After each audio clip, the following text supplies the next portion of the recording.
മോദിയുടെ പുതിയ ഭാരതം ഭീകരതയ്ക്കെതിരെ ഏതറ്റം വരെയും പോരാടുമെന്ന് പ്രതിരോധ മന്ത്രി രാജ്നാഥ് സിംഗ്. ആരുടെയും സമ്മർദ്ദത്തിന് വഴങ്ങിയല്ല വെടിനിർത്തൽ ധാരണയിൽ എത്തിയതെന്നും ഓപ്പറേഷൻ സിന്ദൂറുമായി ബന്ധപ്പെട്ട് ലോക്സഭയിലെ ചർച്ചയിൽ പ്രതിരോധ മന്ത്രി വ്യക്തമാക്കി.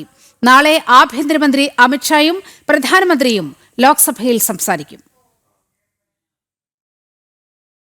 പഹൽഗാം ഭീകരാക്രമണത്തിന് മറുപടി നൽകാൻ സായുധ സേനയ്ക്ക് പൂർണ്ണ സ്വാതന്ത്ര്യം നൽകിയിരുന്നതായും പാകിസ്ഥാനിലെ ഭീകര കേന്ദ്രങ്ങളിൽ കനത്ത നാശനഷ്ടം വരുത്തിയെന്നും പഹൽഗാം ഓപ്പറേഷൻ സിന്ദൂറുമായി ബന്ധപ്പെട്ട ചർച്ചയിൽ പ്രതിരോധ മന്ത്രി രാജ്നാഥ് സിംഗ് ലോക്സഭയിൽ പറഞ്ഞു.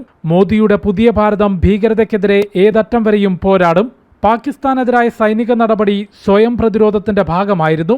ആരുടെയെങ്കിലും സമ്മർദ്ദത്തിന് വഴങ്ങിയാണ് വെടിനിർത്തൽ ധാരണയിലെത്തിയതെന്ന വാദം അടിസ്ഥാനരഹിതമാണെന്നും അദ്ദേഹം പ്രതിപക്ഷത്തിന് മറുപടി നൽകി. अध्यक्ष महोदय, हमारी सेनाओं द्वारा की गई वेल कोऑर्डिनेटेड स्ट्राइक्स ने 9 टेररिस्ट इंफ्रास्ट्रक्चर टारगेट्स को प्रिसीजन के साथ, सटीकता के साथ हिट किया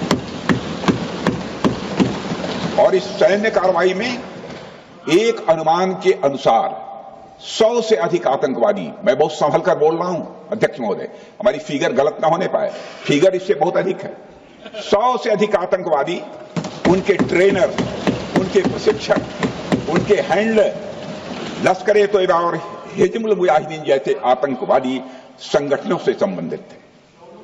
ये वही आतंकी संगठन हैं जिन्होंने पाकिस्तान की सेना और ISI का जिन्हें खुला समर्थन प्राप्त है. अध्यक्षों को നമ്മുടെ സഹോദരിമാരുടെ സിന്ദൂരം മായ്ച്ചതിന് ഭീകരരുടെ വീടുകളിൽ കയറിയാണ് മറുപടി നൽകിയത്.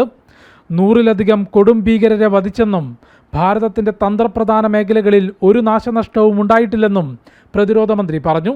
നാളെ ആഭ്യന്തരമന്ത്രി അമിത്ഷാ സംസാരിക്കും. പ്രധാനമന്ത്രി നരേന്ദ്രമോദി മറുപടി പ്രസംഗം നടത്തും.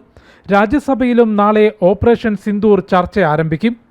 ജനം, ഡൽഹി.